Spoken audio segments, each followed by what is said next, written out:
내가 그녀를 만난 것은 운명이라고 믿는다.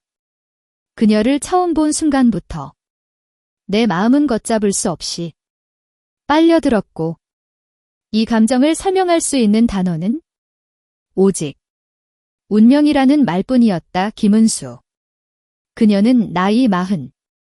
그녀의 새하얀 피부와 수려한 이목구비는 공연배의 아줌마들보다 훨씬 젊어 보였다. 그녀는 어머니와 스포츠센터에서 함께 에어로빅을 하며 알게 된 분이었다. 처음 만난 날, 그녀는 반갑게 내게 인사를 건넸다. 너가 창식이구나. 그녀는 환한 미소로 말을 이었다. 엄마가 아들 자랑을 하도 많이 해서 다 알아. 언니는 잘생긴 아들 둬서 좋겠네라는 그녀의 한마디는 그녀는 내 얼굴을 뜨겁게 만들었다. 세련된 말투와 밝은 에너지는 단숨에 그녀를 특별한 사람으로 느끼게 했다. 그녀는 좀 달랐다. 평소 엄마와 가깝게 지내던 아줌마들과는 말이다. 알고 보니 그녀는 엄마가 평소 다니던 에어로빅 강사였고 한참 어렵다. 재작년 그녀와 이런저런 얘기를 나누다가 우리가 같은 고향 출신이며 고등학교에서 직속 선후배 관계였다는 것을 알게 되면서부터 더 가까워졌다. 그 만남 이후로도 그녀는 어머니와 자주 함께 어울리며 그녀는 내 일상 속에 자연스럽게 스며들었다. 그녀와 대화를 나눌 때마다 그녀의 재치와 따뜻한 성격에 점점 더 빠져드는 나를 느꼈다. 그녀와의 만남은 단순한 우연이 아니었다. 그것은 분명 내 삶에 예정된 운명이었다. 어느 날 그녀가 내게 화분 몇 개를 옮겨 줄 수 있냐고 물어왔다. 무거워서 혼자 들기 어렵다며 집까지 가져다 달라는 부탁이었다. 사실 그날은 친구들과의 약속이 있어 망설였지만 그때 문득 어머니가 했던 말이 떠올랐다. 2년 전 그녀의 남편이 바람이 나 딸 희영이와 단둘이 지내고 있다는 이야기였다. 예민한 사춘기 딸과 함께하며 연애도 못하고 외롭게 지낸다는 그녀의 이야기는 왠지 모르게 내 처지와 닮아 보여 남 같지 않게 느껴졌다. 아파트 4층까지 화분 2개를 옮겨주고 난 뒤 그녀가 커피를 한 잔 건넸다. 거실에 앉아 따뜻한 커피를 마시며 잠시 대화를 나누었다. 창식이는 만나는 여자친구 있어? 저요, 없어요. 아줌마가 한 명 소개시켜주세요. 나는 장난스럽게 말했다. 그녀가 웃으며 대답했다. 호호.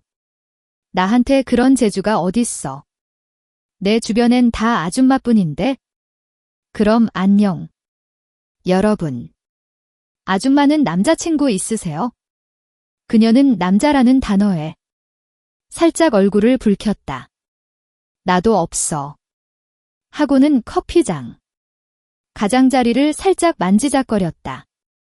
그럼 많이 적적하시겠어요? 어디 가서 빨리 한 명 구하셔야겠는데요? 그녀가 눈을 살짝 흘기며 말했다. 너 그래, 내가 적적한지 아닌지 어떻게 알아? 그런 뜻이 아니라 그냥 희영이랑 단둘이 사시니 외롭게 지내실 것 같아서요. 그녀는 나를 가만히 쳐다보다가 웃음을 터뜨렸다. 그래? 창식이 눈에도 내가 외로워 보이는구나. 저는 그냥 추측이에요. 제가 뭘 알겠어요. 나는 고개를 살짝 저으며 대답했다. 그녀가 장난스럽게 말을 던졌다. 그럼 창식이가 한 명 소개해 줄래? 나는 능청스럽게 말했다. 주변에 괜찮은 남자 있나? 한번 찾아볼게요. 그녀가 웃음을 터뜨리며 말했다. 호. 방금 일말 농담인 거 알지? 저도 그 정도 눈치는 있습니다. 나는 그녀의 눈을 바라보며 그녀가 장난스럽게 대답했다. 그녀가 커피 잔을 내려놓으며 갑자기 말했다. 근데 창식이 또래 여자들한테 많겠네. 나는 의외의 질문에 살짝 당황하며 웃었다. 저요. 전혀요. 저 보기보다 수맥이에요. 그녀가 눈을 반짝이며 말했다. 에이 그래 거짓말. 나한테 하는 거 보면 보통이 아닌데. 그녀가 장난스럽게 팔꿈치로 나를 살짝 찌르며 말했다. 흥흥. 창식이는 보기보다 순수한 게 매력이야. 그녀의 행동의 순간 심장이 뛰었다. 며칠 뒤 보리를 보고 집으로 향하고 있는데 아파트 입구 계단 쪽에서 아야 하며 누군가의 비명 소리가 크게 들려오는 거다. 깜짝 놀라 돌아보니 여자 하나가 발목을 접질렀는지 그 자리에 주저앉아 있었다. 난 당황스럽기도 했지만 주변에 마땅히 도와줄 사람도 없는 것 같아 그녀에게 다가갔다. 괜찮으세요? 일어서실 수 있겠어요? 아니? 안 괜찮은 것 같아요. 순간 그녀와 눈이 마주쳤는데 희영 엄마였다. 어머. 창식아 나 좀 도와줄래? 부축해 드릴게요 하며 손을 내밀어 주저앉아 있던 그녀를 부축해서 일으켰다. 움직일 수 있겠어요? 근데 지금 바로 무리하지면 안 되는데 여기 잠시 앉아 쉬다가 조금 괜찮아지면 움직이죠. 그럴까 난 곧장 약국으로 뛰어가 파스를 하나 사 왔다. 그녀의 신발을 벗겼다. 어머나. 누가 보면 어쩌려고. 지금 누가 보는 게 중요해요. 사람이 다쳤는데 가만히 있어 보세요. 파스를 붙이기 전 발목 상태를 이리저리 살펴보며 꼼꼼히 체크를 했다. 창식아. 나 부끄러워. 아니 나 다쳤는데. 제 앞에서 체면 차리고 남들을 그리 의식을 하세요. 좀만 있어봐요. 혹시 몰라. 꼼꼼히 발목을 살펴보니 큰 부상은 아닌 듯 했다. 파스를 붙이고 잠시 쉬었더니 괜찮아졌다고 했다. 창식이 아니었으면 너 혼자 난리블루스가 났을 텐데 말이야. 생각만 해도 끔찍하네. 그럼 오늘만큼은 아줌마한테 제가 구세주인가요? 그치 그런 셈이지. 창식아 수고했는데 아줌마가 만나고 내줄 테니 맛있는 거 먹으러 가자. 그나저나 창식이는 어때? 식간 괜찮겠어. 저야 남는 도는 게 시간이죠. 창식이 뭐 먹고 싶어? 아니 괜찮아요. 아니야. 정말 수고했는데? 아줌마가 맛있는 거 사줘야지. 그럼. 저 스테이크랑 와인 먹고 싶어요. TV에 나오는 멋진 곳에서요. 그럴까? 그럼 나도 간만에 데이트하는 기분 내보지 뭐. 하며 살짝 웃는 그녀의 얼굴. 서로 당황스러운 시간을 보내어서. 그런가? 잠깐의 스킨십이라도 있어서 그런가? 어딘가 모르게 그녀와 가까워진 느낌이었다. 그리하여 가장 가까운 스테이크 전문점으로 향했다. 주문을 하고 먼저 나온 음료를 마시고 있는데 그녀가 표정이 그리 밝지 못했다. 나중에 난 사실이지만 그곳은 전 남편과 희영이가 자주 외식하던 곳이었다고 했다. 아줌마 표정이 무슨 고민이 있는 것 같네요. 아무 일도 아니야? 발목 때문에 신경 쓰여서 그런 거지? 정말이죠. 괜히 걱정했네요. 호호 내 걱정을 왜 내가 해. 모르겠어요. 저도 남자라 그런가? 괜히 신경 쓰이네요. 뭐라고. 너 남자라 그런다고 호. 너가 무슨 남자야 어린애지. 아줌마 저 나이가 몇인데. 저는 무슨 어린애 취급이에요. 저 26살이라고요. 26이면. 나한테는 애기지 애기야. 그녀는 나를 빤히 바라보며 입가에 10분. 미소를 지으며 나에게 대답했다. 나는 그녀의 미소가 너무 아름답다는 생각을 하면서 곧바로 그녀에게 그 말을 해주었다. 사실 어느 여자인들 아름답다는 칭찬에 무관심할까? 아줌마 그렇게 웃는 모습이 너무 아름다우세요 창식이. 너 자꾸 왜 그래? 너 혹시 나한테 남자로 보이고 싶은 거야? 그런 말로 자꾸 나한테 장난치지 마. 장난 아닌데요. 저는 이쁜 걸 이쁘다고 말도 못하나요? 암튼 제가 지금까지 보아왔던 어떤 여자보다도 아름다우세요. 나의 칭찬에 그녀는 얼굴을 붉히며 웃음 치었다. 창씨가 시간도 되었고 한데 가까운 식당에서 같이 식사나 할래? 좋아요. 나는 그녀의 제2의 얼굴을 한참 동안 쳐다보다가 수락했다. 우리는 식사를 하면서 많은 이야기를 나누었다. 아줌마. 실례지만 나이는 어떻게 되시는지. 어머. 너 여자 나이. 함부로 묻는 것은 실례야. 하지만 이렇게 창식에겐 특별히 가르쳐 주는 거야? 나 올해 40이야? 40살이라고요? 아이고. 전 30도 안 된 줄 알았어요. 내 얼굴이 좀 앳돼 보이긴 해. 그나저나 하는 것도 없이 자꾸 나이만 먹어가고 있네. 나는 그녀의 나이보다 특별이라는 말이 유하게 가슴을 울렸다. 잠깐 동안 침묵이 흘렀다. 창씨가 무슨 생각하니 아줌마를 어떻게 한번 꼬셔볼까 하고요. 그녀의 갑작스러운 물음에 나는 마음속에 생각하고 있던 말을 언겁결에 뱉어내고 말았다. 그러자 그녀는 얼굴을 더욱 빨갛게 물들이며 고개를 숙였다. 나는 어색해진 분위기를 돌리기 위하여 그녀에게 연락처를 알려달라고 했다. 그러자 그녀는 잠시 머뭇거렸다. 왜 저랑 연락하고 지내는 거 싫으세요? 아니, 그런 게 아니라 연락처 알려주면 너가 날 이상하게 생각할까봐 조금 망설이게 되네. 왜요? 계속 연락해서 들이댈까봐요. 아, 창식이처럼 매력적인 남자가 들이대면 나야 좋지. 근데 혹여나 이상한 소문이라도 나면 어째? 언제는 남자 아니고 애기라면서요.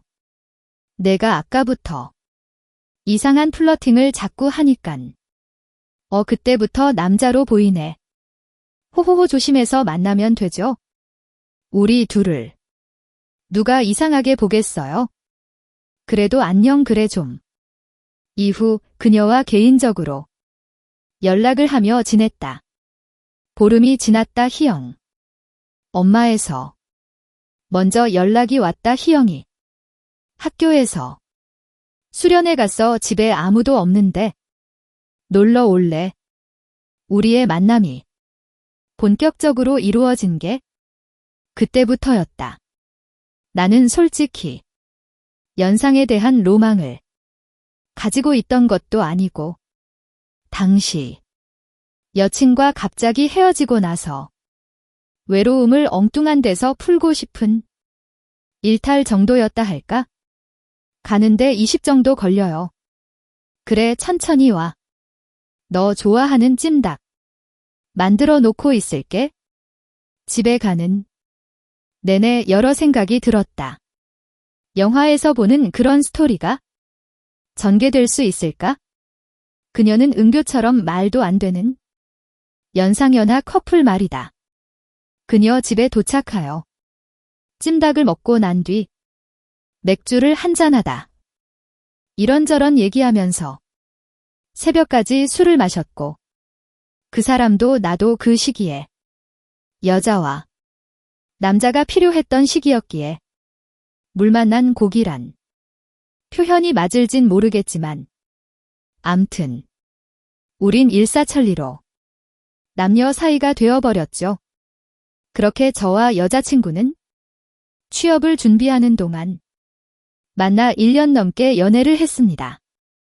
저 여친에게 환승이별 당하고 헤어진 지 2주차쯤 되는 날에 남친과 1박 2일 제주도 여행 가서 호텔 사진 찍어서 올리고 남친에게 받은 선물이라며 이것저것 자랑하듯이 스토리에 올리더군요. 저는 몸무게가 5kg 정도 빠졌고 한 달간 하루도 빠짐없이 전 여친이 꿈에 나타났어요. 꿈속에서만큼은 제가 한없이 매달려도 매몰차게 거절하고 저를 끊어내던 얼음 같은 모습이 아니라 서로 좋았던 모습들, 최고로 사랑한다고 느꼈던 순간의 모습들로 나타나대요. 일어나면 항상 가슴 한편이 찢어질 것 같이 아팠습니다. 첫사랑의 첫 연애도 아니었는데 그렇게 아픔을 남겨주고 떠날지 몰랐죠. 이후 1년 가까이 연애를 못하고 있다가 희영 엄마를 만난 거고요. 한창 나이에 수많은 소개팅을 하고도 눈에 차는 사람이 없어서 현타 왔는데 왜 하필 애 딸린 돌싱한테 꽂혀버린 건지. 나이 차 14살 돌싱. 양육 중인 딸 하나. 알면서도 시작했죠. 머리론 아닌 거 하는데 정말이지 그땐 절실했거든요. 외적으로나 내적으로도 나쁘지 않았고요. 일단 만나보고 후회하자 싶었고 안녕 연애만 하는 건 괜찮을 거라 생각했죠. 저 부분들만 빼면 본인 능력도 있고 경제적으로도 탄탄하고 성격 모두 다 좋았네요. 근데 만나면서 이 사람도 날 너무 사랑해주고 아껴줘서 저는 너무 행복하고 좋은데 사랑하는 마음이 클수록 너무 힘들고 마음이 아프더라고요. 미혼인 내가 이해해보겠다 했지만 그녀의 과거를 완전히는 이해할 수 없었고 나이 차이나 돌싱은 그렇다 쳐도 딸은 정말 어렵더라고요. 학교 상담이나 운동회, 면접, 교석 가는 날이면 저는 너무 우울해지고 그때마다 현실을 느끼게 되더라고요. 하지만 그 외에는 너무나도 좋았어서 내가 서로 좋아하는 마음이 커질수록 미래를 그리게 되는데 우리 엄마가 허락을 해줄까? 나랑 결혼해서 아기를 낳으면 우리 가정에 충실할 수 있을까? 만약에라는 가정이 꼬리에 꼬리를 물고 그런 생각을 하니까 저는 일에 대한 확신을 못 하겠더군요. 상대는 아낌없이 나한테 다 주려 했고 나한테 오고 싶어 했는데 그럴 때마다 내가 힘들어하고 내가 확신 없는 모습을 보이니 본인도 상처였나 봐요. 안 그래도 이혼이란 큰 상처가 있는 사람인데 자기도 얼마나 힘들었겠어요. 다시 큰 용기 내서 잘해보려 해도 현실이 힘드니 상처였겠지요. 서로 너무 사랑하지만 상처뿐인 연애라. 머릿속으로는 둘 다 헤어져야 한다는 걸 알았지만 계속 붙잡고 이어오다가 결국과 마음 커지기 전에 뜻이 보이는 연애라면 정리하자는 그의 말에 헤어지게 되었어요. 이게 맞는데 왜 마음이 이렇게 아픈지. 이별 한두 번 해본 것도 아닌데 마음이 남아있는 상태에서 현실적인 것 때문에 헤어져서 그런가 봐요. 사랑이 깊어질수록 현실적인 장벽들이 더 크게 느껴지고 그로 인해 더 큰 아픔을 겪게 되는 경우도 있죠. 과거 연애에서 환승이 별로 인한 상처를 극복하려고 애쓰셨던 만큼 이번 연애에서도 비슷하게 강렬한 감정을 그녀를 경험하셨을 거예요. 특히 그녀를 사랑하면서도 딸과의 관계, 나이 차, 결혼 후에 현실적인 문제들에 대한 걱정이 끊임없이 머릿속을 맴돈 것이 큰 부담이 되었을 겁니다. 서로 사랑하지만 현실적인 문제들로 인해 헤어질 수밖에 없었던 상황은 정말 안타깝습니다. 이런 경우 이별의 아픔은 단순히 감정적인 것이 아니라 이루지 못한 사랑에 대한 아쉬움과 내가 더 잘할 수 있었을까라는 자기 탓까지 더해져 더욱 깊어지곤 해요. 이렇게 마음이 아픈 이유는 아직 사랑이 남아있고 또 현실적인 문제 때문에 헤어진 것에 대해 자신을 설득하는 과정이 더 어렵기 때문일 겁니다. 하지만 시간이 지나면서 자신이 했던 선택의 이유를 점점 더 이해하게 될 거예요. 지금은 감정이 정리되지 않아 힘들겠지만 이런 경험을 통해 본인의 감정과 상황을 더 깊이 이해하는 계기가 될 수 있을 거예요. 지금 당장은 너무 스스로를 몰아붙이지 말고 천천히 감정을 소화해 나가며 조금씩 일상으로 돌아가길 바라요. 이번 경험을 통해 자신에게 더 적합한 관계와 사랑의 형태에 대해 천천히 고민해보면 좋을 것 같습니다. 힘든 시간을 보내고 있는 당신에게 위로와 응원의 마음을 보냅니다.